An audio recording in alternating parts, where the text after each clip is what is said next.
Castro. Allez, vas-y, pourquoi pas. Vas-y, pourquoi pas. J'ai un scoop pour vous.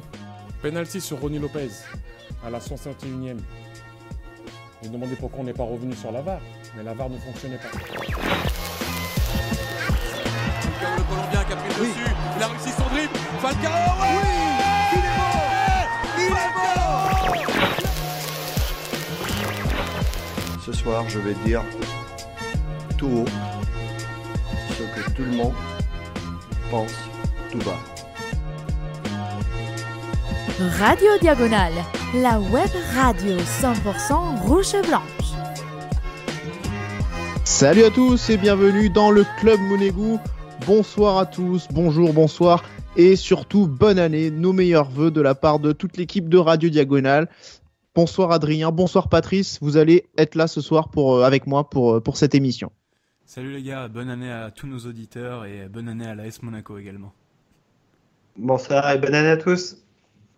Et donc on va revenir dans cette émission. Alors une émission spéciale, messieurs, puisque évidemment on avait enregistré notre club Mounegou bilan de la demi-saison au moment des fêtes, et donc ça devait être le club Mounegou d'actu du mois. Et évidemment, par la force des choses, aujourd'hui nous sommes contraints d'en enregistrer un autre. C'est en un an, enfin, on en a eu quand même pas mal des changements d'entraîneur là finalement.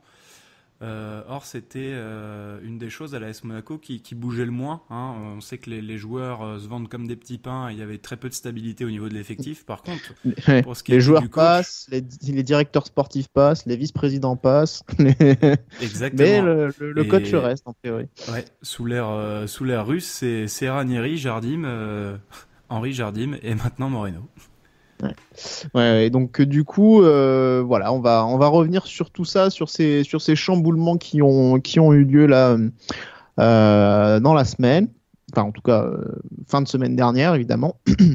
Messieurs, et alors d'abord une petite annonce, puisqu'on a appris en plus aujourd'hui l'arrêt, au moment où on enregistre, l'arrêt du club, enfin du Mounegou Social Club, donc qui était le nouveau nom de Live Team ASM, donc qui était un des gros sites d'information sur l'AS Monaco, qui donc a décidé d'arrêter son activité à la fin de saison. Donc voilà, on avait reçu plusieurs fois Nicolas ici de Live Team, et évidemment voilà, on les salue et on va les féliciter pour ce qu'ils ont fait pendant toutes ces années, parce que là aussi il y a quand même beaucoup d'années de travail, Adrien. Ouais, un de plus, j'ai envie de dire, le cercueil s'agrandit malheureusement après ASM Foot, après Planète. Maintenant c'est au tour de Live Team. Donc c'est sûr que ça se perd, hein, même nous en interne, enfin on en parle souvent du fait des réseaux, que la manière d'informer est maintenant totalement, on va dire, tout a été bouleversé avec l'arrivée de ces réseaux sociaux. Tout le monde a accès à l'information avant tout le monde, et c'est pour ça que ça devient de plus en plus dur de maintenir en fait des sites à titre informatif. C'est bien de proposer du contenu, des éditos, des choses qui sortent de l'original. Et voilà, c'est pour ça que ça fait un organisme encore, enfin de moins pour la communauté, des gens qui se sont donnés également pour faire vivre cette communauté, pour donner de l'info. Et on regarde que maintenant c'est des nouveaux contenus qui apparaissent. Il y a le Mounegou Mag, il y a nous forcément, mais on a repris la relève d'ASM Foot pour la radio. Mais voilà, faut aussi se dire, certes, on n'est rien sans les auditeurs, sans les lecteurs. Nous, c'est de l'associatif, et c'est vrai que on a besoin d'eux, et c'est pour ça que aussi on fait appel à vous à travers là dernièrement le Utip. C'est vrai que pour soutenir ce genre de concept, c'est bien pour que ça puisse perdurer dans le temps. On a besoin de vous. Même si on peut imaginer que certains aient pu être échaudés un petit peu par la diagonale et son relatif succès depuis sa sortie. Donc évidemment, c'est vrai que c'était un argent colossal. Donc peut-être que les gens ont un petit peu peur de vouloir donner de l'argent à d'autres organismes, en tout cas regroupements de communautés de supporters. Mais voilà, en tout cas, nous. Pour autant, nous, voilà, on a fait nos preuves, si je puis dire, Oui, en voilà. essayant quand même de proposer divers contenus. Notamment cette année, on vous a proposé plein de nouveaux contenus originaux, des nouvelles émissions. Voilà, on cherche sans cesse à se développer et on aimerait bien qu'on prenne tous la direction ensemble et que vous nous aidiez également dans ce processus. Ouais. Et dans ces nouvelles émissions, on avait cette série du Périple Rouge dont je me charge et dont le 6e épisode est sorti quand même. Hein, donc c'est pas si mal. On a tenu jusque là. Et puis maintenant place aussi à la nouveauté puisque celle de Boris, donc Monaco champion. Voilà, Monaco champion de l'an 2000. Première, ouais. voilà, la toute nouvelle série donc qui vient de sortir, donc à peu près le même format, des épisodes courts d'une dizaine de minutes. Qui vient de sortir, donc bah voilà, n'hésitez pas à aller l'écouter. Il faut, j'ai envie de dire, même là on parle vraiment pas d'argent, mais plus aussi d'aller voir, d'aller écouter, parce que ça encourage aussi à continuer dans cette voie-là. Ouais, donc, c'est du travail en amont, il y a de la recherche, des archives, et vouloir retranscrire au mieux ce récit pour en faire profiter évidemment les auditeurs.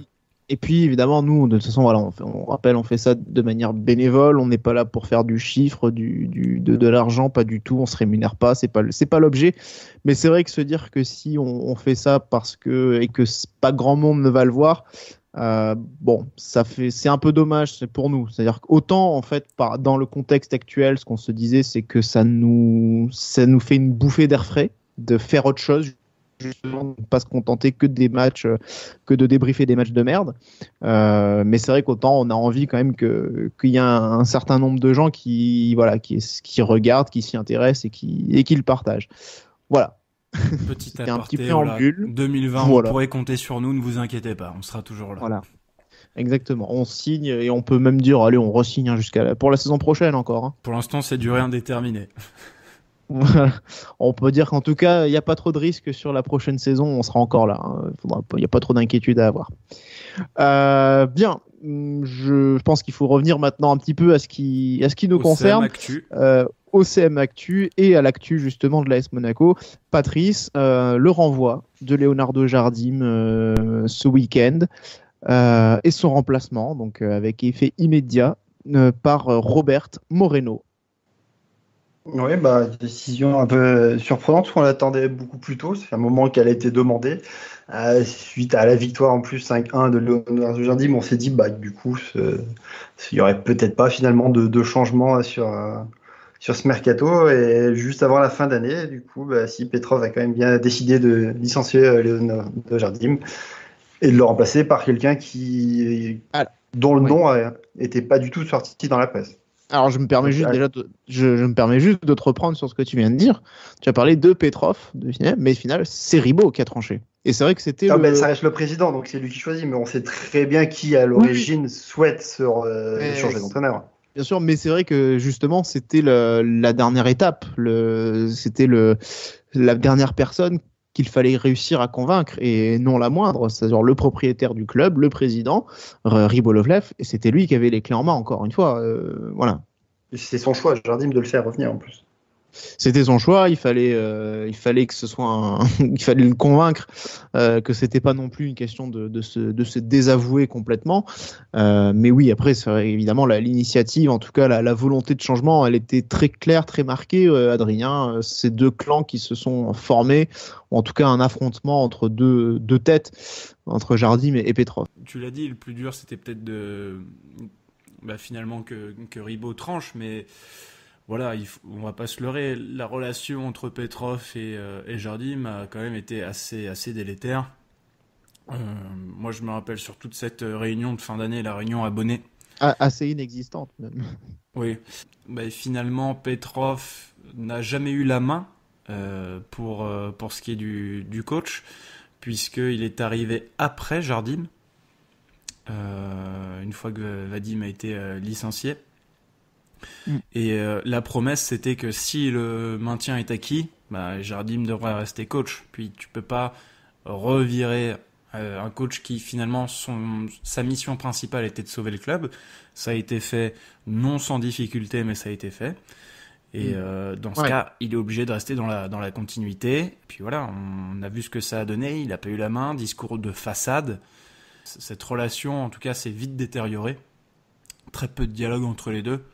Ouais, Jardim, Jardim, quand il revient, il me semble qu'il n'avait pas encore perdu son interlocuteur privilégié, si. Non, Vadim était toujours là. Voilà. Oui. Donc c'est sûr que forcément ça a vraiment changé la donne pour lui. C'était plus du tout le même contexte. Petrov découvre l'affinité, la relation entre les deux était forte, vraiment. Effectivement, les cartes ont été totalement rebattues. C'est vrai que Jardim, il a aussi son caractère. C'est quelqu'un qui peut être assez buté, hein, on le sait maintenant. Et donc voilà, il a quand même si le courant passe pas, c'est quelqu'un qui se ferme aussi complètement. Ouais. Et donc voilà, ça aboutit à ça aussi, je pense. C'est pour ça qu'il y a toujours eu des histoires de clans, notamment avec Jardim. Il se renferme avec les siens, avec son staff, et basta. Et il y a pas de dialogue, il y a rien. Patrice, on parlait Adrien parlait de sauver le club. Alors c'était un sauvetage, on va dire, qui a été peut-être plus acquis grâce au recrutement et au renfort enregistré durant la trêve que par le véritable retour de Jardim. Non, je suis pas spécialement d'accord avec ça. Je pense que Jardim faisait partie des bons choix à faire pour sauver le club à ce moment-là. Il fallait soit avoir vraiment un entraîneur de très haut niveau qui puisse être capable de reprendre l'équipe en main et les amener du coup vers une bonne série de victoires, soit prendre quelqu'un qui connaissait parfaitement le club, où il n'y avait aucun temps d'adaptation, ce que Jardim représentait. Et ça s'est tout de suite vu, parce que du coup, c'est là où il fait une très bonne série, où il enchaîne 4 victoires, 3 nuls, qui nous sort complètement la tête de l'eau et qui nous permet de ne pas plonger. Pour moi, non, c'est... Mais avec quand même aussi des recrutements, notamment on se souvient de la belle passe d'un Gelson Martins par exemple, qui a vraiment apporté beaucoup de peps à cette équipe et qui lui a justement en plus permis cette série. Ouais, c'est vrai ça a été facilité aussi par ce recrutement, mais j'ai l'impression que Jardim il revient plus comme un pompier de service en fait. C'est pas comme l'homme idéal, mais plutôt comme le pompier, comme pour une opération maintien où tu fais appel à un gars en disant lui il a l'expérience de ce type de combat. Sauf que alors que pas vraiment. Ouais, non, c'est jamais quelqu'un qui a jamais joué le maintien au final. Je me faisais la réflexion, tu sais, à quel moment tu te rends compte qu'un entraîneur est sur la fin de sa carrière. C'est à partir du moment où il a engagé en courte saison quand il s'agit de sauver un club. Ouais. Donc Jardim revient, on l'a dit, cette série qui repose finalement plus sur des individualités. Enfin, moi j'ai l'impression qu'il n'y a jamais eu une notion vraiment d'équipe. Alors certes, il était opérationnel tout de suite et a remis aussi l'équipe sur pied. On avait un coach qui savait ce qu'il faisait tactiquement, comparé à Henry et tout le flou qu'il y avait autour des compos. Bien sûr, il y avait des blessés et tout, mais bon. Qui dit équipe dit unité et tout au long du second mandat de Jardim, de la mission, on va dire plutôt d'intérim, parce que ça reste très très court. Je sais pas, il y a l'unité de pensée, il y a l'unité d'action, et il y a jamais eu tout ça en fait, ce qui symbolise un peu une équipe. Il y a aucune de ces deux notions qui étaient rassemblées et qui semblaient habiter l'équipe de la principauté. C'était toujours par à-coup, des petites séries, des joueurs sur lesquels on pouvait compter sur un certain moment avant qu'ils disparaissent totalement de la circulation et qu'ils perdent leur niveau. Le symbole criant, c'est Gelson, puisque, on l'a dit, des buts Tony Truant, puis ensuite panne sèche. Après ça, on sait pourquoi. Ça, c'est le syndrome du joueur prêté qui n'a pas joué la demi-saison et qui dit dès qu'il arrive, il est prêt à 100%. Donc c'est sûr, s'il est très flamboyant sur une dizaine de matchs parce qu'il est très bon physiquement. Et puis après, physiquement, il descend forcément. Quoi. Ouais, et puis après, ça, on le voit souvent. Même tactiquement, il repart sur un 3-5-2 ou 5-3-2, ça dépend comment on l'entend, qu'on a déjà entendu, qu'il a déjà expérimenté avant qu'il se fasse virer la première fois. Et là encore, tu vois pas d'évolution. C'est les joueurs qui demandent d'ailleurs ce dispositif, ils le réappliquent. Ouais. Il n'y a pas d'évolution au fil des matchs. Après, sur la fin de saison, en tout cas sur la deuxième partie de saison, quand il revient, On n'est plus sur on n'est plus vraiment sur des considérations tactiques. On revient sur de la bonne bagarre Ligue 1. Faut aller au charbon, faut aller. Voilà, c'est les valeurs, on va dire. Plutôt martiales, guerrières qui font surface, ou alors dans le jargon monégasque, c'est plutôt les finales qui font surface. Mais voilà, on n'est plus sur le même lexique, on n'est plus sur la même approche. Il s'agit d'aller au charbon, au turbin. Là, le début de saison, effectivement, c'est différent. On est sur une autre approche. On est sur en plus un recrutement ambitieux qui a pour vocation de faire revenir la SM au premier plan. Et effectivement, c'est vrai qu'il y a quand même du mieux parce qu'il y a une qualité de joueur intrinsèque qui est forcément supérieure. Ça, c'est une évidence. Mais c'est vrai que le mieux est assez peu perceptible, ou alors il l'a été si contre Lille, il a été Monaco a été assez implacable dans cette victoire. Mais pourtant les choses étaient mal engagées, mais on sentait qu'il y avait quelque chose de toute façon qui n'allait plus de soi dans le fait de maintenir Jardim à ce poste-là. Comme l'impression d'avoir un homme coupé de tout le monde, et c'est ce que rapportent finalement beaucoup d'observateurs, de correspondants au sein du club. C'est un homme qui s'est finalement retrouvé isolé par rapport à un certain nombre de joueurs, par rapport à de l'encadrement, et évidemment par rapport au vice-président Petrov. Tu l'as dit, finalement, de son deuxième passage, le match là contre Lille, c'est peut-être le meilleur. Moi, celui que je retiendrai, c'est la victoire quand même contre Lyon en février l'année dernière, donc qui met fin à notre. Il y a deux matchs. Il y a deux matchs qui sont très bons, je trouve aussi. C'est Toulouse et Montpellier. Montpellier où je pense pour moi, on devait gagner ce match-là. Et on se dit, on va le maintien ça va être facile. En fait, non, pas du tout. Mais en tout cas, de son deuxième passage, je retiens ces matchs-là principalement. Après, le maintien, il n'est pas facile parce qu'il y a un relâchement total des joueurs aussi qui pensent que le maintien est acquis et qui se relâchent complètement. On a quand même bien vu une différence nette sur le terrain d'intensité, de volonté des joueurs.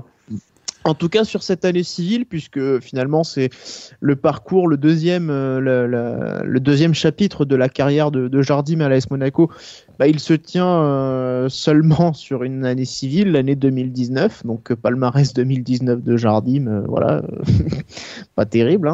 Au niveau chiffres, Patrice, tu peux nous apporter quelques petits éléments? Oui, alors du coup, sur sa première demi-saison l'année dernière, la saison dernière, c'était 5 victoires, 6 nuls et 5 défaites, auquel on peut rajouter du coup son premier match qui était une élimination en coupe à Guingamp. Ouais. Et après, sur cette saison, du coup, en Ligue 1, c'est 8 victoires, 4 nuls et 6 défaites. Donc au total, ça fait un 13, 10, 11. Mais c'est vrai qu'au final, le constat est que c'est un constat ou un passage de Jardim extrêmement moyen.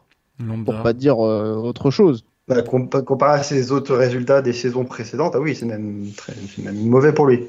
C'est clairement très faible. D'habitude en plus vers les 1,9 points de moyenne sur sa première partie de carrière avec Monaco, alors que là il est du coup à 1,44 points. Et finalement, de manière globale, sur l'ère Jardim à Monaco, ça vient quand même véritablement ternir un petit peu l'image et la réputation qu'on pouvait avoir de Jardim. Moi, je m'en souviens quand il revient, je trouve que c'était tout comme toi, Damien. On venait tout juste de faire le deuil de Jardim, entraîneur, nostalgique forcément et redevable de cette fabuleuse saison. Ouais. Le problème, c'est que ce deuxième passage et tout le climat ensuite qui en découle, le climat délétère autour des Jardim out, de tout ce truc-là, plus la qualité de jeu et ce passage et ces discours totalement stéréotypés qui n'ont plus toute saveur et qui résonnent vraiment creux, c'est venu vraiment ternir l'image qu'on pouvait avoir d'un entraîneur qui quand même est juste derrière, en termes de match coaché, juste derrière la légende Le Duc. En tout cas, on ne le redira jamais assez. Là, on vous donne un conseil élite, c'est ne vous remettez jamais avec une ex. Bon, évidemment, on va voir tous les mecs dans les commentaires qui ont réussi leur deuxième, qui vont nous dire non, c'est pas vrai, t'as marre, moi, voilà. On vous voit. Mais non, mais globalement, il faut quand même, il faut arrêter. Mais c'est vrai qu'on s'est dit peut-être qu'on on l'a peut-être viré trop tôt. Enfin, en tout cas, ces remords-là, c'est vrai Ribolovlev les avait exprimés lui-même. Vadim aussi. Ouais. Voilà.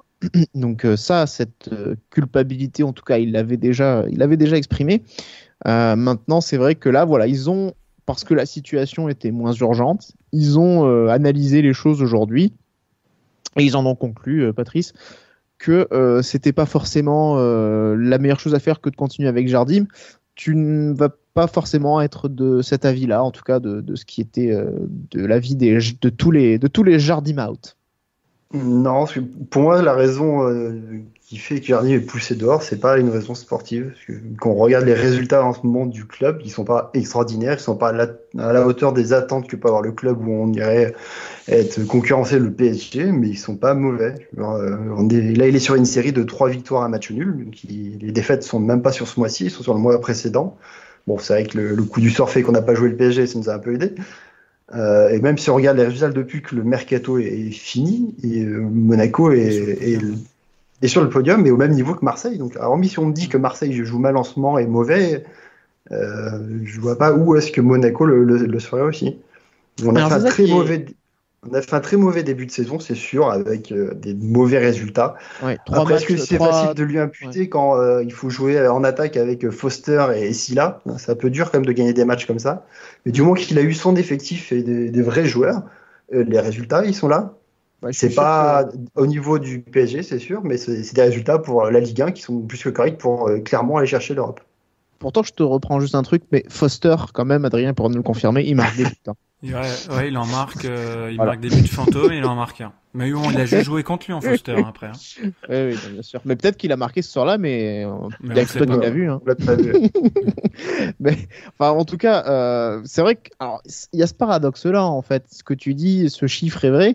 Et on voit forcément, on analyse un petit peu, on observe ce qui se passe sur les réseaux. C'est assez marrant de voir que les gens prennent cette statistique pas vraiment au sérieux, dans le sens où on a effectivement marqué 3 points en 6 rencontres, je crois. Il faut attendre la 7e journée pour gagner un match. Nice. C'est contre Nice. Je crois que ça tombe la 7e journée. La 6e, c'est contre Reims, justement, qu'on va retrouver. Ouais, t'as Nîmes, Strasbourg, Reims, en fait, après les premières journées. Ouais. Bon, c'est vrai que le début de championnat est vraiment très mauvais. Et puis derrière, effectivement, c'est toutes ces rencontres-là depuis septembre, c'est une place de 3e. Et on a l'impression que pour tous ceux qui, on peut comprendre après quand on supporte plus quelque chose ou quoi, on trouve tous les arguments nécessaires. Mais c'est vrai que cet argument de mais voilà, si on regarde depuis cette période-là, depuis 4 mois, Monaco est 3e du championnat, à égalité avec le Marseille, seulement 5 points de retard sur Paris, et en plus un match en retard. Certes, en Paris, donc bon. Mais, donc c'est vrai qu'en soi, c'est assez paradoxal finalement de se dire, on n'a pas... on n'est peut-être pas si mauvais que ça finalement, depuis en tout cas que le mercato est fini, que Jardim dispose de l'effectif complet. Ouais, mais après, c'est comme voir le verre à moitié plein ou à moitié vide, tu vois. Tu peux pas critiquer la Ligue 1, la faiblesse de la Ligue 1, dire ça, et après te réjouir au final d'être 3e sur 4 mois.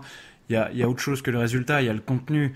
Et hormis cette victoire vraiment cinglante contre Lille, 3 jours auparavant, il y a une fessée, il y a un match mais terrible, terrifique en coupe, où ce même Lille nous plante un 3-0, mais tranquille. Hein. Il y a cette série, le match nul à Angers, où c'est insipide, il n'y a rien. Il y a le 3-0 contre Amiens, mais en 8 minutes, il y a 3 buts, et avant ça, c'est quand même assez galère. Je veux dire, là, dans le contenu de ces derniers matchs, c'est quand même assez terrifique, et c'est ce qui a vraiment poussé et convainc Petrov et Ribolovlev, du coup, de trancher la tête de Jardim. Ils veulent voir autre chose, ils sentent un essoufflement, que l'effectif ne répond pas forcément.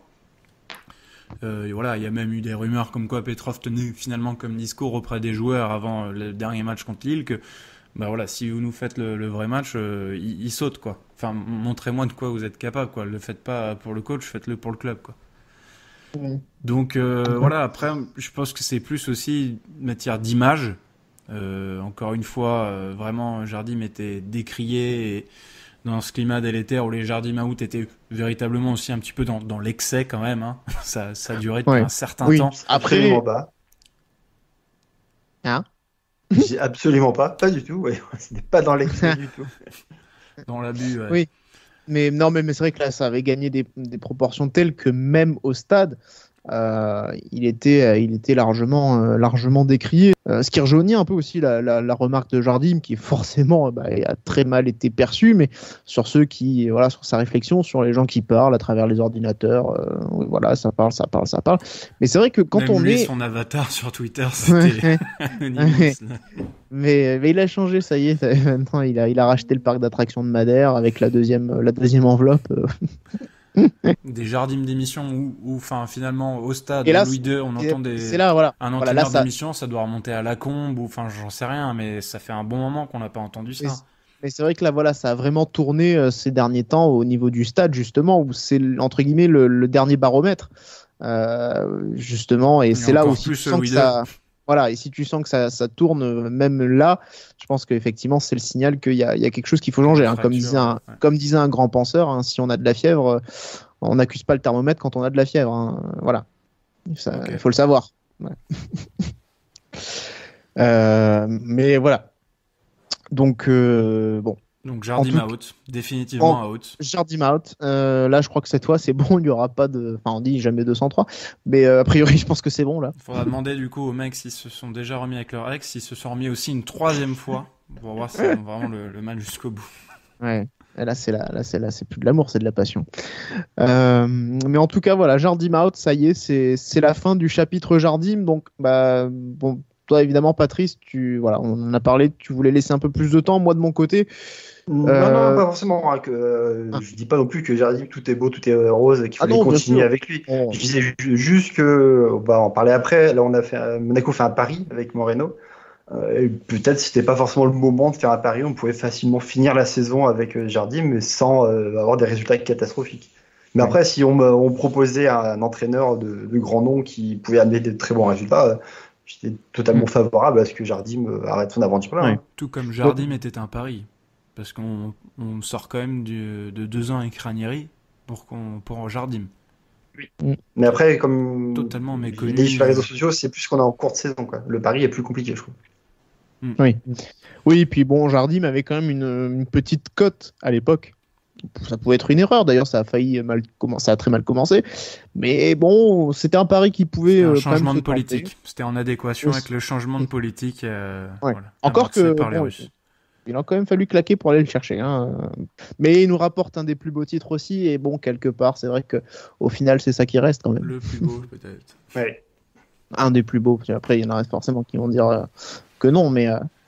Mais en tout cas, ouais, voilà. Donc c'est vrai que c'est final, l'argent passe, mais les titres restent. En tout cas, ce qu'il faut constater, moi, c'est vrai que je suis un peu triste parce que j'avais conservé une certaine affection pour Jardim, en tout cas, surtout sur son premier passage. C'est vrai que là, sur le deuxième, j'ai quand même eu rapidement beaucoup moins de patience. Après, c'était une patience qui était déjà un peu écornée par rapport à la situation et le fait que il était clair assez vite que c'était pas forcément le choix à faire, en tout cas qu'il y avait une fin de cycle qu'on sentait venir déjà l'an dernier et qu'on aurait dû percevoir, sentir et le remplacer par quelqu'un de plus adéquat que Thierry Henry, à mon avis. Donc je pensais que voilà, il aurait fallu mieux faire ce choix-là, on n'en serait peut-être pas là aujourd'hui. Hein. Et donc voilà, c'est un peu, moi je trouve ça triste un peu cette fin-là parce qu'on a l'impression que même lui est passé à côté de la fin, d'un désinvestissement total, quoi. On va enchaîner rapidement en tout cas sur la personne qui a obtenu le scalp de Jardim, messieurs, c'est Petrov qui du coup de cette confrontation entre guillemets sort renforcé. Ouais, enfin, je disais tout à l'heure, il a peut-être eu son mot à dire sur le mercato et il a été acteur de ce mercato à l'intersaison, mais il n'a jamais eu la main sur le coach. Hein, je le disais, il arrive après Jardim et voilà, là on va dire que maintenant il a toutes les cartes en main et il va véritablement pouvoir être jugé finalement, voilà, sur la réussite ou non. Enfin, il sera véritablement Il va prendre part en tout cas aux décisions et maintenant il fait partie de la balance, il n'a plus le droit à l'erreur. Voilà. Après, moi je me rappelle surtout de cette déclaration où il disait concurrencer le PSG. On l'avait déjà évoqué ensemble lors d'un Club Monégo Actu, que c'était, est-ce qu'il fallait le voir comme une erreur de communication ou finalement moyen de mettre la pression et de légitimer déjà une future éviction. Moi je pense que effectivement c'était plus pour en rendre compte et alerter aussi au-dessus de lui et tout l'environnement monégasque que là les résultats ils sont loin d'être ceux escomptés et qu'il fallait du changement. Il n'y a eu aucun dialogue entre les deux. On sait bien que la communication, enfin que le passage Jardim, la relation Jardim-directeur sportif, ça passe pas, donc il y en a pas. Il a quand même essayé de mettre Korneev entre eux, qui est une sorte d'un peu de conseiller spécial, comme on pouvait avoir avec Campos, qui a un statut vraiment très très spécifique, même s'il a pas du tout les mêmes prérogatives, les mêmes champs d'action que Campos. Même si après, en plus, Campos, c'était pour le faire rester, puisqu'il venait de se brouiller avec Olvek et qu'il voulait le garder quand même sous le coude. Voilà, parce que sinon, il démissionnait, il menaçait de démissionner. Hein, c'était pour le garder à la maison. Bon, Korneev, il doit être là pour détecter les futurs talents et également s'occuper du cercle.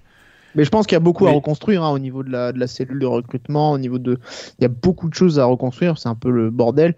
Maintenant, peut-être qu'effectivement, il y a beaucoup de gens qui accusaient Jardim de à peu près tous les maux, d'avoir mis des hommes en place, style Bertrand Rezeau, au niveau du cercle aussi, que tout est un peu gangréné. Si jamais c'est le cas, peut-être que Petrov continue à faire son ménage, ou peut-être qu'il y a des choses qui vont s'améliorer, on n'en sait rien. Mais oui, en tout cas, il sort renforcé de cette confrontation. Par contre, son choix, alors est-ce que c'est vraiment son choix, Patrice, le choix de Robert Moreno, pardon, Robert Navarro, petit ange parti trop tôt. Si c'est pas lui, je vois pas qui d'autre au club peut. Quelqu'un a dû amener le nom. Après, mais c'est lui qui fait ce choix et qui l'amène au président en lui disant voilà l'homme que moi je choisis quoi. Ce que je voulais dire, c'était peut-être dans le sens où c'est pas le choix numéro 1 et c'est peut-être un choix par défaut finalement. Étant donné qu'on a entendu quelques noms dans la presse, mais jamais celui-ci, oui, il y a des chances que c'est pas été le premier choix. Après, savoir comment il se situait dans la hiérarchie et quelles étaient vraiment les vraies options que visait Petrov, ça, malheureusement, on peut pas le savoir. Ouais, moi je trouve que c'est quand même culotté, une nouvelle fois que les dirigeants aient décidé de confier les clés du camion à un jeune coach, quoi. C'est-à-dire que... Alors... Justement, du coup, vraiment, de manière très basique, Adrien, ton avis sur la question, sur le choix Moreno. Tu nous as déjà gratifié d'un Moreno out. Histoire de faire c'est pas un petit pied de nez à tous les Jardim out. Voilà. Qui nous ont bien fait Mais chier. ton avis, en tout cas, sur la nomination de Moreno, toi, concrètement, qu'est-ce que tu en penses déjà ? Et moi, je suis obligé j'ai le traumatisme Henry. C'est-à-dire que moi, je m'attendais à un coach avec peut-être un peu plus de renommée, ou en tout cas qui sait ce qu'il fait, quoi. Quelqu'un avec un véritable CV avec sa tête, qui ait pu quand même faire ses gammes avec une équipe A. Voilà, moi j'étais assez interloqué du fait que on refile les clés à un jeune coach. Depuis Ranieri, il y a eu 3 coachs différents. On remarque qu'ils ont tous moins de 45 ans, donc on s'appuie vraiment vers des jeunes.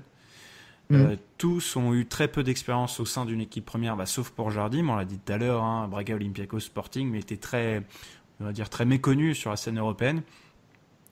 Et finalement, de voir à nouveau un néophyte, même si le CV est incomparable avec celui d'Henry, c'est en ça que j'ai un peu plus d'espoir, c'est que ça n'a finalement rien à voir avec Henry, puisque le gars a quand même 9 ans de métier. En tant qu'adjoint, il a commencé en tant qu'analyste vidéo, plus dans le scoutisme, et adjoint du coup de Luis Enrique, qui l'a suivi un peu partout. Ils ont commencé à la Barcelone AB, Roma, Celta Vigo, ensuite retour à Barcelone, et puis la Roja.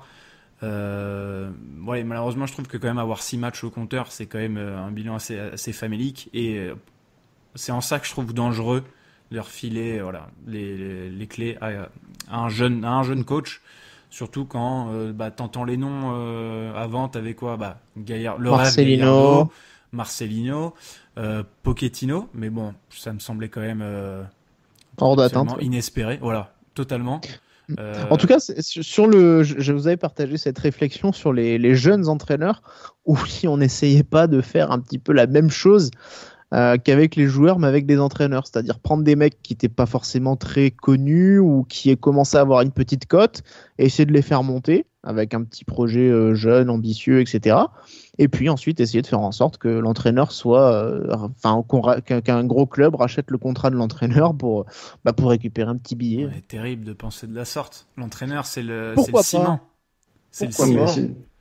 Surtout, ce qu'on rachète, c'est le contrat. Donc, ça veut dire que pour avoir beaucoup d'argent, il faut donner beaucoup d'argent à ton coach. Donc, à part si on lui signe un contrat en or, mais du coup, c'est-à-dire que tous les mois en rack. Et après, il faut espérer encore qu'il soit assez bon pour que d'autres clubs rachètent son contrat. Et c'est quand même quelque chose de rare qu'on rachète des contrats à des coachs. Ouais, on l'a fait avec Jardim. Oui, ouais, mais ça reste des. Voilà. Donc, justement, en suivant ça, on se dit, ah tiens, il nous demande 3 millions, donc ça veut dire que peut-être si ça marche, peut-être qu'on pourra en gratter plus. Pourquoi pas? Mais bon, On 3 regrette. millions, qu'est-ce que c'est à l'échelle de ce qu'ils font comme plus-value sur les joueurs? Oui, mais justement, est-ce que. Je pense que c'est on une peut pas, connerie. ça peut se prendre. D'accord, ok. Bon. Alors, du coup, Patrice, ton avis sur la nomination de Moreno? À mon avis, j'aime déjà beaucoup le profil de Moreno et surtout le parcours qu'il a pu faire. Je pense que c'est un jeune entraîneur en devenir dont j'étais curieux de voir la suite, parce que du coup j'avais vu ce qui s'était passé avec l'équipe d'Espagne et son éviction. J'étais assez curieux de voir dans quel club il allait rebondir et un peu voir ce qu'il allait proposer. Du coup, complètement surpris de le voir atterrir ici à Monaco. Je ne m'y attendais pas du tout. Maintenant, comme l'a dit Adrien, c'est pour moi quelqu'un qui a zéro expérience. Même si on me dit il a entraîné l'équipe d'Espagne, oui, mais bon, c'est pas du tout la même chose. Surtout que c'est même pas en phase finale, c'est en phase de qualification. Donc, c'est-à-dire qu'il a les joueurs que pendant une quinzaine de jours. Ça n'a rien à voir avec gérer un club, gérer des joueurs pendant toute une saison au jour le jour. Son expérience en plus, elle est assez faible, puisqu'on parle de 9 matchs. Certes, c'est des bons résultats, parce que c'est 7 victoires de nul, mais bon, alors, les matchs qu'il a fait, c'est contre Malte, les îles Féroé, la Roumanie, et après, les deux seules nations assez fortes, c'était la Suède et la Norvège, contre qui il a fait les matchs nuls. Et une victoire contre la Suède aussi. Donc, c'est pas non plus des résultats extraordinaires. Et après, en tant qu'entraîneur assistant, pour moi, ça reste comme un métier qui est différent de celui d'entraîneur. L'entraîneur, c'est lui qui prend les décisions, c'est lui qui doit dire aux joueurs qu'il ne va pas jouer. C'est un niveau au-dessus, et donc pour moi, il n'a pas d'expérience pour l'instant. Ouais. Et on en revient au cas Henry. C'est tout à fait des profils différents, là-dessus je suis d'accord. Mais du coup, mais on arrive sur le même genre de pari. On est en cours de saison et on fait le choix d'aller prendre quelqu'un qui est novice. Qui ne connaît pas forcément bien ce métier-là, qui ne connaît pas Monaco, contrairement à Henry, puisque c'est quand même quelque chose de particulier, l'AS Monaco, qui ne connaît pas non plus la Ligue 1, et ça c'est aussi un peu compliqué.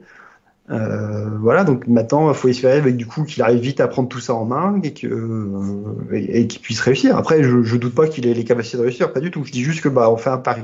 Et encore une fois, encore une fois, c'est quand même un gros pari risqué. Oui. Ça a coûté la tête à Vadim, ça pourrait coûter celle de Petrov. Ouais. Non, après, est-ce qu'on n'a pas aussi quelqu'un qui est jeune, qui va vivre sa première expérience et qui va peut-être pas trop faire de vagues, notamment par rapport à la politique sportive qui est menée, à savoir celle de plus-value, qui n'aurait pas peur de voir aussi son effectif chamboulé. Voilà, on sait que peut-être certains seraient aussi choqués par... je pense qu'un Gallardo, justement, je sais que beaucoup en rêvent, mais c'est quelqu'un qui, justement, est à River depuis très longtemps maintenant, et qui a vraiment construit plus qu'une notoriété, il a construit une équipe, il a construit un groupe, il a vraiment donné quelque chose en plus à tout un club, pour le coup. Il a vraiment une action fondatrice au sein de River, donc c'est quelque chose qui aurait. Oui, ça c'est sûr. Oui, mais c'est surtout quelque... Attention, Adrien, je te mute. Mais c'est quelque chose qu'il n'aurait pas forcément à Monaco. Il n'aurait pas du tout ce luxe-là, peut-être, de construire tout ça. Donc voilà, et on dit qu'il refuse parce que de toute façon il veut rester à River parce que il est le fondement du projet. Eh ben oui, ça peut se comprendre justement du coup. Je pense qu'il attend Et aussi c'est autre vrai chose. Mais... Possible aussi. Mais en tout cas, c'est vrai que dans les circonstances actuelles, peut-être que le projet de Monaco ne va peut-être pas forcément l'intéresser. Après, les autres noms qui ont été évoqués, Marcelino, alors on a parlé d'une question d'argent financière qui demandait beaucoup trop. Pourquoi pas? Est-ce qu'il demandait moins beaucoup que Jardim, plus que quand même. Jardim? Ouais, voilà. Voilà, parce que bon. Alors par contre, une chose intéressante, Moreno arrive pour 2 ans et demi, donc qui est le minimum, Patrice, pour un contrat.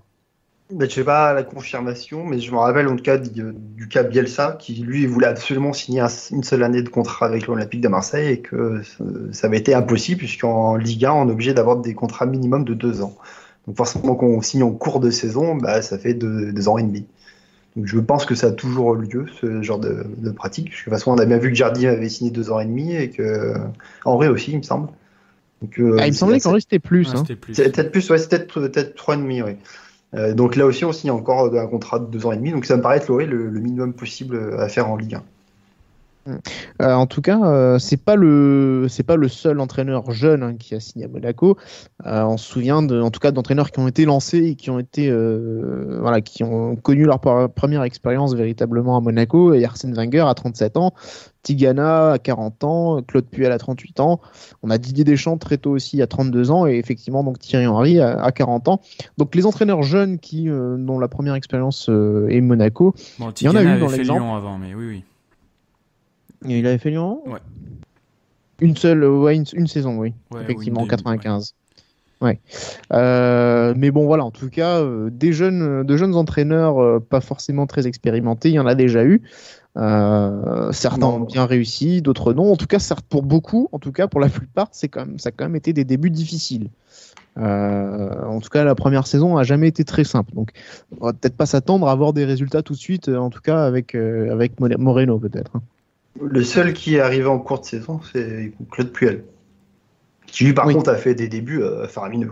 Oui, parce que pour le coup. Mais bon, après, il est entraîneur adjoint, il connaissait déjà tout. C'est ça. Ouais. Mais la suite est moins bien. Le club aussi de base. Lui, pour le coup, c'est la suite qui était moins bien. Ouais, exactement. En tout cas, cet entraîneur, alors Robert Moreno, effectivement, on a peu d'éléments sur lui.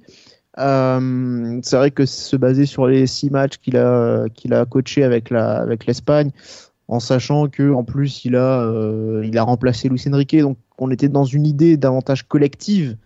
On était plutôt que vraiment derrière un nom, celui d'Enrique pour le projet de la sélection espagnole. C'était peut-être plus dans la suite, voilà, une suite de quelque chose. Puis une sélection, de toute façon, c'est quand même très différent du management du quotidien.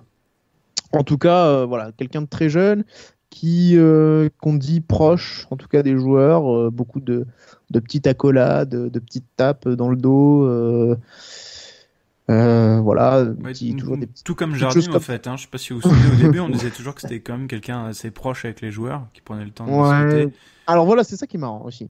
Justement, on parle de ça, on dit un coach qui veut être un peu qui a des idées portées vers l'offensive. Donc voilà, on a l'impression de entendre les mêmes choses qu'avec Jardim. J'ai l'impression que quand on sait pas trop quoi dire, les médias nous ressortent un peu les choses, des choses un peu basiques, en se disant une chance sur deux que la pièce tombe du bon côté, quoi.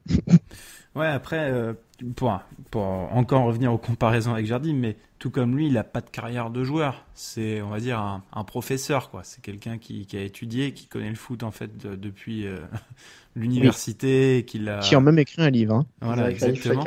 C'est un universitaire, tout simplement. Donc, c'est ça, ouais. Est-ce que la recette du 4-4-2 te brancherait davantage, Patrice, que les corners de l'Euro 96? Ah bah tout de suite, oui, ça semble plus intéressant pour des no-shit entraîneurs comme nous. Mais ouais, en tout cas, c'est ce bouquin qui n'est pas traduit en français, en langue espagnole, donc on vous invite, si vous voulez, à venir le traduire. Hein, c'est gratuit. Un petit collectif qui est qui se forme pour essayer dessus, ouais. Voilà, histoire qu'on puisse avoir quelques petits éléments à analyser. Maintenant, on parle beaucoup de ce 4-4-2 parce que effectivement, il en a écrit un bouquin. On pourrait penser mais première chose à constater, quand il a entraîné pour la première fois lui tout seul la Roja, Eh ben, il a joué en 4-3-3. Donc voilà, clairement, voilà, il a écrit un bouquin sur le 4-4-2, mais c'est pas un système du tout de prédilection. En tout cas, c'est pas dans son esprit, ce sera pas figé. C'est pas pour autant qu'il va jouer dans ce système-là avec nous. C'est signe d'intelligence aussi, quand même. Tu peux pas On peut l'espérer. arriver à imposer comme ça. Il faut prendre en considération déjà les aptitudes, les caractéristiques de tes joueurs. Et voilà, enfin, lui, il l'a dit. Finalement, le schéma tactique, c'est pas ce qui importe, c'est le style. C'est voilà, il est vraiment très très intéressé. Enfin, il s'attarde vraiment sur le mouvement sans ballon. Après, c'est l'école Barcelone. Enfin, c'est un Catalan, donc il fait vraiment partie de cette école-là, de tout simplement la possession, basé là-dessus, sur le mouvement, sur le fait que Ouais, il dit quand je n'ai pas le ballon, je suis nerveux. voilà, ton adversaire ne peut pas être dangereux s'il n'a pas le ballon. Donc c'est vraiment, ça fait partie de cette philosophie-là qui a vraiment émergé, enfin qui a apparu vraiment après, enfin l'école Barça à partir de la décennie 2010 quoi. Donc même avant, enfin durant la décennie 2000 et qui s'est accentué après aussi avec le passage de Guardiola. Mais voilà, tout ça fait partie, je pense, c'est imprégné enfin, c'est sa culture. Donc, il va forcément vouloir l'injecter, la retranscrire dans le contexte monégasque. Après, savoir comment, il va prendre un petit peu à droite à gauche, je pense, mais voilà, il est en apprentissage. Il est numéro 1 pour la première fois et on va lui demander de finir sur le podium. Donc, en gros, s'il se plante, les arguments, ça va être « Ah oui, mais bon, il apprend, c'est nouveau. » Donc, tu peux aussi passer encore une saison à blanc, quoi. D'où, encore une fois, ce choix quand même qui est ultra risqué. Ouais, en tout cas, Patrice, ce qu'on peut remarquer, c'est que voilà, il y a eu forcément beaucoup d'animosité contre Jardim et que ce remplacement, maintenant, il va permettre de relancer une nouvelle ère, un nouveau cycle, un nouveau souffle véritablement autour du club. Voilà, beaucoup de gens qui semblent très emballés. On peut le voir à cette nomination. C'est un peu l'euphorie sur les réseaux sociaux en ce moment. La moindre chose que fait. Je pense beaucoup à la grenouille, tu sais, qui suce une grosse. Voilà. ce gros dessin là, tu vois, qui. J'ai envie de la sortir à tout va celle-là quand je lis certains trucs. C'est effectivement tout ce qu'il fait, tout ce qu'il dit, tout est beau, tout est rose. On dirait que c'est Jésus. Hein, la moindre chose qu'il fait, c'est un miracle. Exactement. C'est impressionnant. Ouais. Il parle en français tout de suite. Oh putain, il parle déjà mieux que Jardim en 2 jours. Voilà.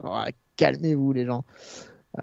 Quand même, on n'en est pas là. Hein. Je veux dire que Jardim il s'exprime en français, en portugais, en franco-portugais. J'en ai strictement rien à foutre. Enfin, évidemment, je préfère qu'il parle en français parce qu'il fait l'effort. Mais il a toujours fait cet effort.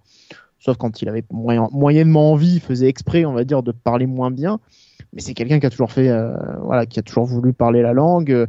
D'autres ne font pas forcément l'effort, Marcelo Bielsa, mais qu'ils le fassent pas. Moi, je m'en fiche. Hein, tant que l'équipe aussi gagne, tout ça, c'est très secondaire.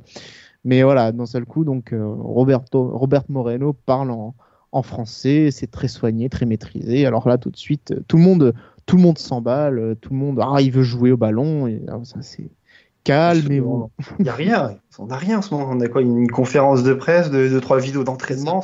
On a eu rien. Quoi. Ce qui va compter, c'est le terrain. Quoi. C'est les résultats qu'il va faire, est-ce qu'on va pouvoir voir. Donc pour l'instant, on va attendre avant.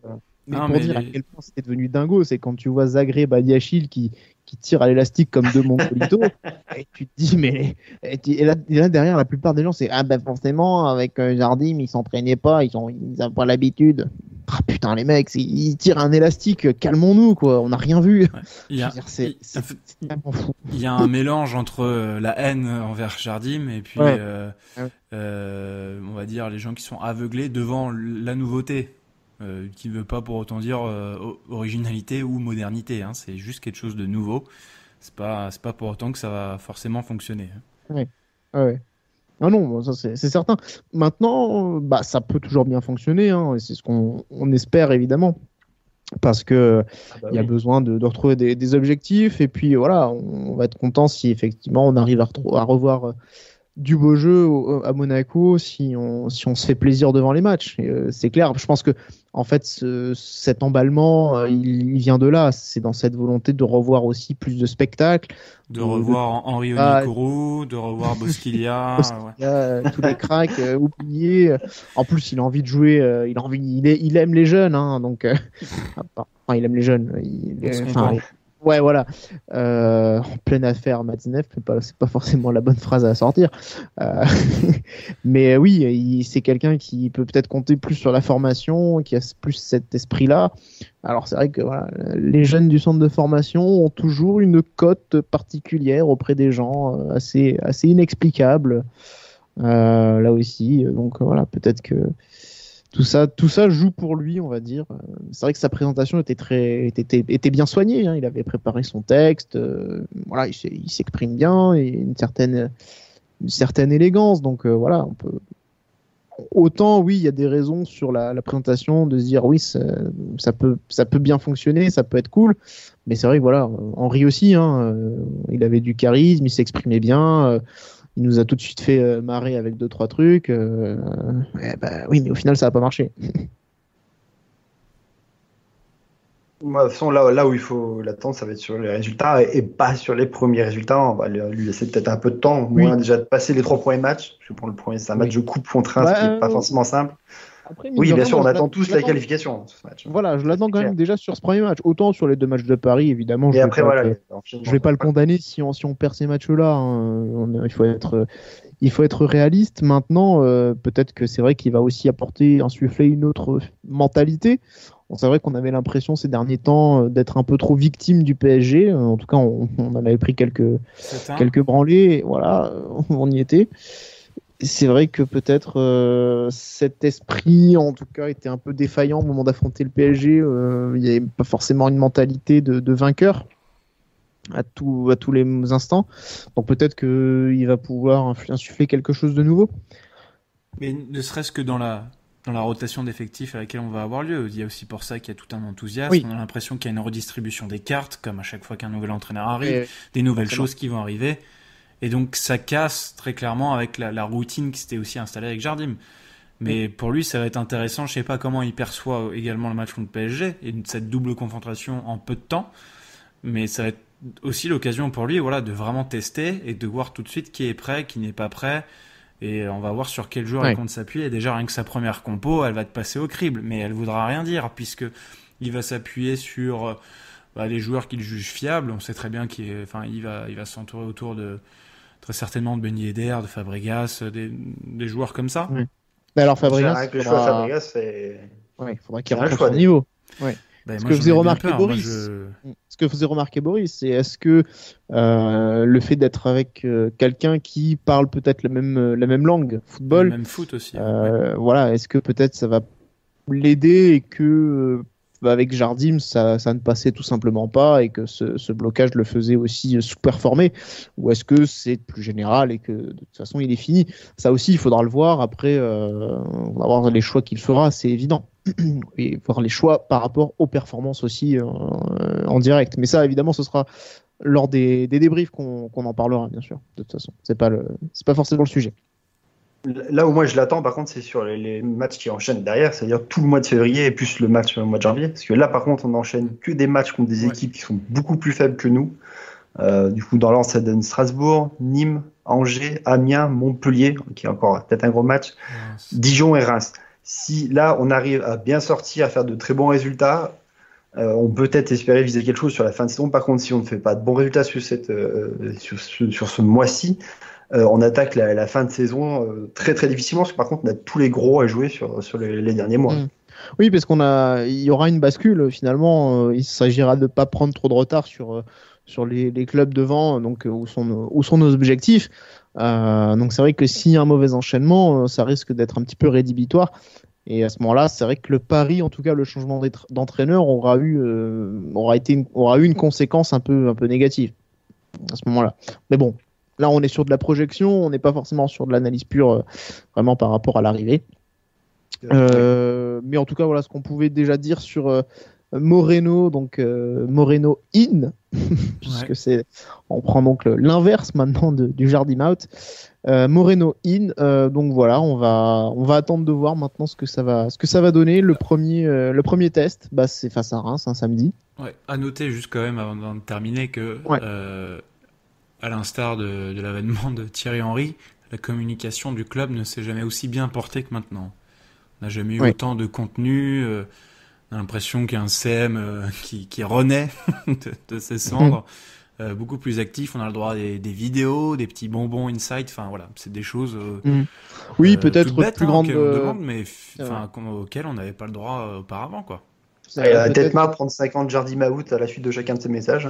Mais peut-être qu'aussi plus d'ouverture avec le nouvel entraîneur. On sait que Jardim était assez fermé à ce niveau-là, communication. Voilà, depuis qu'il était arrivé, les entraînements ouverts au public étaient quand même très rares. Alors là, ils sont fermés pour des raisons de travaux, mais c'est vrai que il y en avait quand même très peu. Et quand il y en avait, ils allaient tout au bout des terrains, très loin, donc pour éviter de trop en montrer. Voilà, je pense que au niveau de la communication, lui-même n'a pas voulu forcément donner beaucoup d'accès à grand-chose. Donc c'est vrai que peut-être que là, Moreno sera un peu plus ouvert, je ne sais pas, peut-être. La question peut se poser. Autre chose, et dernier point, on allait conclure, mais je viens d'y repenser. Le staff aussi. C'est une chose importante, mine de rien, puisque et là, il faut aussi voir par rapport au cas Henry. Là, on est sur l'inverse, c'est-à-dire que certes, il connaît pas forcément. Il n'a pas une expérience avec les gens qui y vient, mais il vient avec des gens. Comparé à Henry qui était venu tout seul, qui s'est retrouvé avec le vieux Franck Passy. Avec Tralao. Qui prend aussi des néophytes avec lui. Des mecs, exact, voilà. Mais il vient en plus, il se retrouve avec Franck Passy derrière un mois après. Bref. Tout était foireux quand même aussi dès le départ. Là, en revanche, tout de suite, il vient quatre personnes, Robert Moreno. Donc, il vient avec Dani Guindos, donc qui sera aussi un jeune Guindos. Non, il n'est pas portugais, Coco. Pas besoin de. Ils sont tous espagnols. Voilà. Donc voilà, quelqu'un de très jeune. Donc, il va entourer aussi Robert Moreno. On va avoir merde, parce que la feuille décidément me fait des tours. On a Juanjo del Oro, qui va aussi être préparateur physique. On a alors très attendu aussi José Sambad, qui donc là sera entraîneur des gardiens. Alors là, c'était une grosse. Alors là, pareil. On a vu une vidéo sur ces entraînements spécifiques avec les gardiens. On a crié au génie. Oh là là, invention. Calmez-vous, ça va. Je crois qu'on a déjà vu Dédé Amitrano taper dans le ballon. C'est ça. Oui, enfin, on a vu quelques entraînements, mais on ne sait absolument pas tout ce qu'ils pouvaient faire aussi avec au quotidien avec les gardiens. Enfin, je veux dire, Amitrano faisait travailler aussi avec des petites balles de tennis, par exemple. Enfin, donc ça. Mais c'est vrai que tout de suite, cet emballement, pareil, qu'on a retrouvé. Oh là là, ils vont souffrir nos gardiens, machin. Bon, calmez-vous. Mais en tout cas, c'est vrai que c'était quand même très attendu cette nomination d'un nouvel entraîneur des gardiens, qui va certainement pousser donc Amitrano vers la sortie. Tout comme Bob. Bob Tari également, qui sera également poussé vers la sortie, ce qui a ému la communauté Monégatchi sur Twitter. Bon, calmons-nous encore une fois. Mais Amitrano, je pense que là, ça faisait, par contre, pour le coup, c'était quand même bien attendu. C'est un moment que c'est souhaité aussi par la communauté, parce qu'il est très lié à Subasic. Subasic, la communauté n'en veut plus. Donc forcément, ça va de pair, je trouve.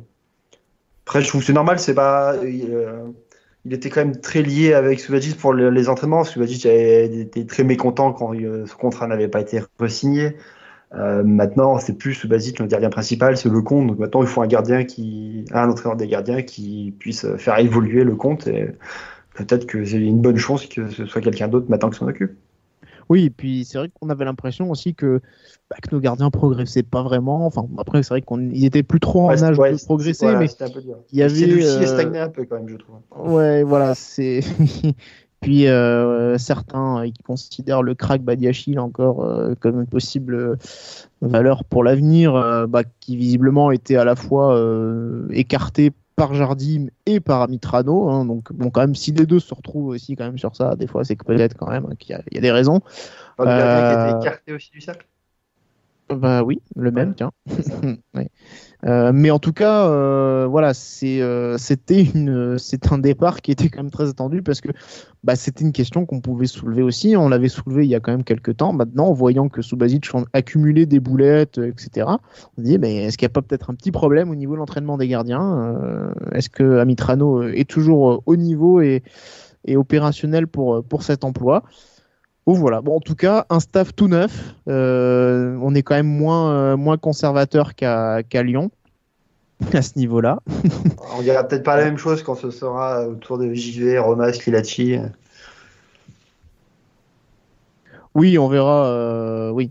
Clairement, à Lyon, c'est ça le truc. Hein, c'est que c'est des oui, peut-être. Effectivement, on dira oui, comment